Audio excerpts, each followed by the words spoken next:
Welcome to all sins and commandments alike. This is Griever, your guys' host as always, bringing you guys the final, as far as I'm aware, the final episode of 7 Deadly Sins ever. It's Dragon's Judgment, episode 24. It's all done. It's all over. And for some of us, we praise the sun for that, because in all honesty, 7 Deadly Sins started to lose its way right around, well, season 3 lost its way, and 4 due to terrible quality, but and terrible animation and plot and pacing. There was a lot of problems. But manga-wise, they lost their way in the final arc, in this weird mini arc. Chapter 300 of the Demon King's Revival, up until that point, was decent enough, and then it went into a terrible spiral of, well, just retcons and awful. So that was a thing. But thankfully, this episode, for all intents and purposes, this episode doesn't really do very much wrong. Some of the animation looks actually very, very good. Similar to like episode 13, not quite that level of quality. But for the most part, they were like, we're at the home stretch. We might as well pour as much of our remaining budget into this. And it does not at least look bad. Some stills are acceptable, etc., etc. And I mean, it's not terrible. And honestly, this last part, the ending, is what we all expected to have happen. But there were a few nuances, just manga-wise and anime-wise, that I had a bit. Well, not so much anime-wise, in all honesty, because other than like, okay, so the music was good and the OSTs were good. The VAs did their job. The VAs is what saved season 3 and 4, in my opinion, both Japanese and English. The VAs are fire. They always were fire. They were fire back in season 1. They're fire now, and they're the only reason that I continued goddamn well watching. So there is that. So out of the 2 out of 3 things that you consider for an anime, when you consider an anime adaptation, of course you consider animation, VAs, and soundtrack. Soundtrack finally picked up halfway through the season back to the OST, the original OST, and that always will make you pump, because 7 Deadly Sins had a stellar soundtrack back at least in season 1. And then the voice acting, once again, has never been anything but solid. And then the animation, of course, it waned so heavily during season 3. And season 4 was a little better, but not noticeably enough. And certainly not on the quality of seasons 1 and 2. But here in episode 24. In episode 24, what we get is we get a few things, like some of the things that piss me off, once again, these are manga only, and you could argue that this is for that whole, the sequel series, the 4 Nights of the Apocalypse. Now, I would argue, alright, let's just get that out of the way right off the bat. Regardless what this sets up, and I've only read a few chapters of 4 Nights of the Apocalypse. I know people have been asking me about that and blah, blah, blah. But I have very little desire to read it, because this burned me so bad that I don't want to be disappointed again, in all honesty. Let's just be real. But the fact of the matter is that some of these things potentially, you could argue, may or may not be addressed or set up or etc. in the sequel series. But the point of the matter is that you never write an ending based on cliffhangers in the lieu of you might have another season. Like, that's not how you write a series. You don't leave something open-ended because you assume you're going to have a season 2. That's not really the way drama works. It works when you do a television series. But as far as a manga, a long-running manga, a 300-plus chapter manga, that's not how you do things. You don't say, okay, retcon the shit, don't care about the last 40 chapters of this current manga, rather than say, hey, I want an extension, I want to go to 400 chapters, I got a little more to tell. I want to do a time skip. I want to do something. Nope, we're just, forget 7 Deadly Sins, we're moving on to 4 Nights of the Apocalypse. You understand why I don't like reading 4 Nights of the Apocalypse now. So some of these problems come in the lieu of, like, or they're not really problems, but I assume they might eventually be addressed, is that Death Pierce, for example, is apparently from Edinburgh. So if he's from Edinburgh, which is of course where the vampires took over and blah blah blah, and then Escanor and blah blah blah and all that shit happened, and then of course the Ten Commandments happened, and he wants to build a human kingdom. He hates goddesses, he hates demons, he hates everything that's not humans. He's going to build a purely racist kingdom. He's going to build a kingdom that's only for humans, nothing but humans. We hate everybody else. He's going to build a wall.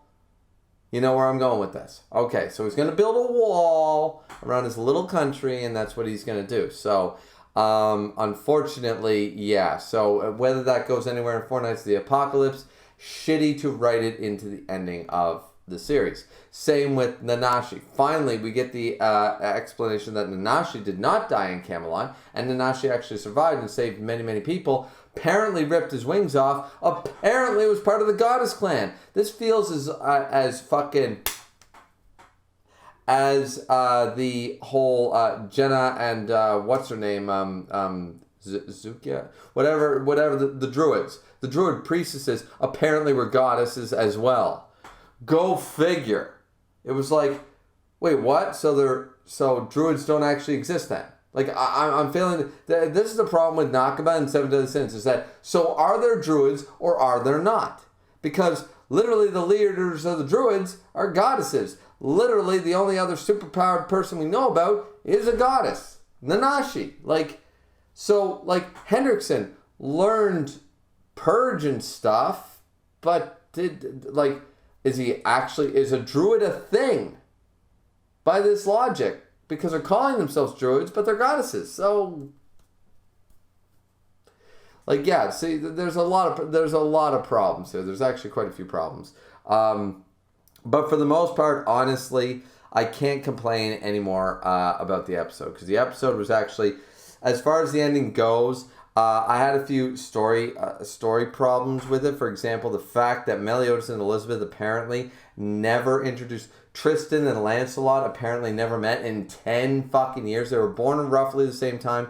Elaine and Bon had a kid named Lancelot. Meliodas, going with the Arthurian legends and the traditions here, we're naming them all the knights. And we have Tristan for Meliodas and Elizabeth's kid. And the problem is that you're going to convince me, it's just like that reality warping bullshit I called in the last episode with Kat that didn't make sense. It makes no sense that Deanne and King, Bon and Elaine, and Meliodas and Elizabeth never got together with the kids for a play date in a decade. That makes no sense. I don't buy it, and it was stupid. It really was. Like, I don't mind the idea that Meliodas played this ultimate prank, and Bon was sort of like a 10-year running prank. That's amazing. That's hilarious. I'll give it to him. That was the ultimate dad joke, and it was fucking funny. But the fact of the matter is that I just don't buy that would be the case, considering like Zeldris and Gelda actually showed up. Apparently they're alive and everybody's happy. They showed up to see that Elizabeth was pregnant in the first place. And you're telling me that Bon and Elaine never went to visit. You're telling me that the best friends, the Seven Deadly Sins, have not gotten together in a decade. See, this is where I don't buy this shit. It doesn't make sense. Like, it made sense for everybody to go their own way. It made sense for Hawk to go to purgatory, which, by the way, while being alive, takes away so much of his story. That reviving Wild was stupid. That was bad. That was a dumb decision. But Hawk went to purgatory, Gotha went to find himself, Bon and Elaine went to travel the world, and Deanne and King went to go get married and go do some shit in the giant and fairy realm and all this other shit. And Elizabeth and Meliodas went off to... Like, I understand people get busy. Don't get me wrong. But you're telling me that I wouldn't drop on friends? The only friend I haven't dropped in on in the last 3 years is a guy who lives in fucking Japan. Like, forget the pandemic for a moment. I can't go to Japan on a whim. So I understand that. But you know what the difference is? I still Skype him. I still call the man. And the difference is that these people are all on the same goddamn continent. Like, we're not talking. They're not in the same country. They're not even on the same continent. They're in the same country. And you're trying to convince me that over a decade, they've never met up. And Tristan has never met a single one of them. Like that, no, I don't buy it. It's dumb. It's stupid. It's the ultimate dad joke on Meliodas' part, but character-wise, it makes no sense and sort of spoils it sort of like puts a damper on the ending for me. Now, the one other thing I want to talk about is because overall the ending of the series wasn't terrible. It wasn't too bad, and then of course the end was like I want to be a member of the Seven Deadly Sins sort of idea, yada yada yada. One of the good things, which I'm glad they played one of the original OSTs, though I thought they could have drawn it out, made it better, maybe made an orchestral version of the original theme sort of idea, would have been nice. But they play the OST, they play the Seven Deadly Sins theme, and they go through when Gother goes to Tristan and explains exactly what happened with the memories, and we see all these screenshots, we see all these shots. Of course, a lot of them, as you notice, are not the A1 Pictures ones. Clearly, they didn't even bother trying for the rights of screenshots and shit of the original animation, which sort of bothered me because you could tell the difference. At least I could. They were detailed, they were fine, but they clearly weren't A1 Pictures, so that did bother me.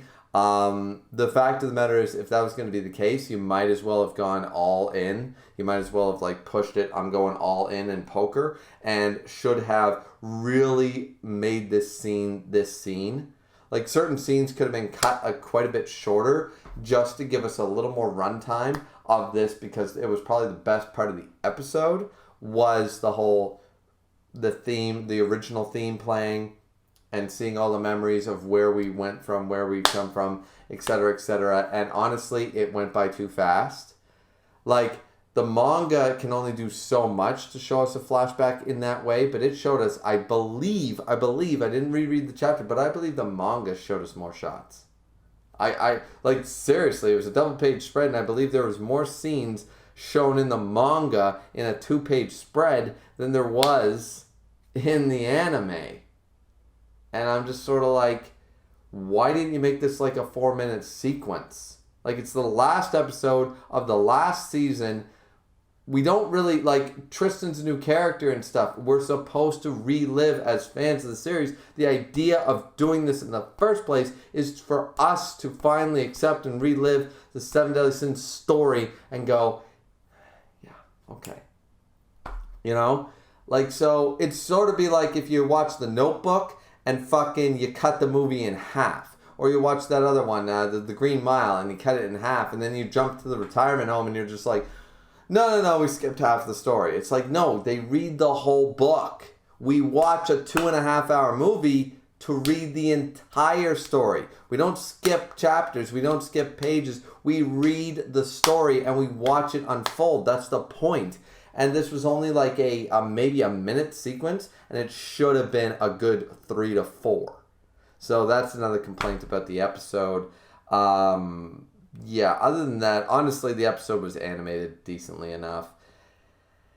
I don't know what I expected. The ending is okay. There's some problems, as I already pointed out, Nanashi, Death Pierce, etc., etc. But overall, it is what it is. While being alive is weird. Yeah. It's the end. It's the end. It's the end. Like, maybe I'll eventually catch up with Four Nights of the Apocalypse. Maybe I'll make like an Arc 1 review or the first 30 chapter review, first 20 chapters, whatever it's at right now.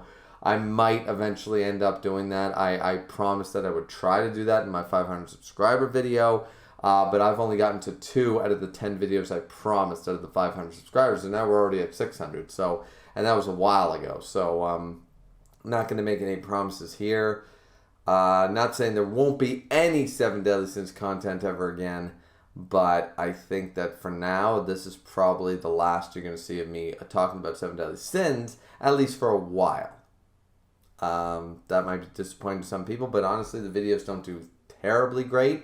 So if they were my big run-in, I would probably make discussion videos and etc., etc. But yeah, watching this season once again reminded me of my passion lost back when I was reading the manga a few years ago. And yeah.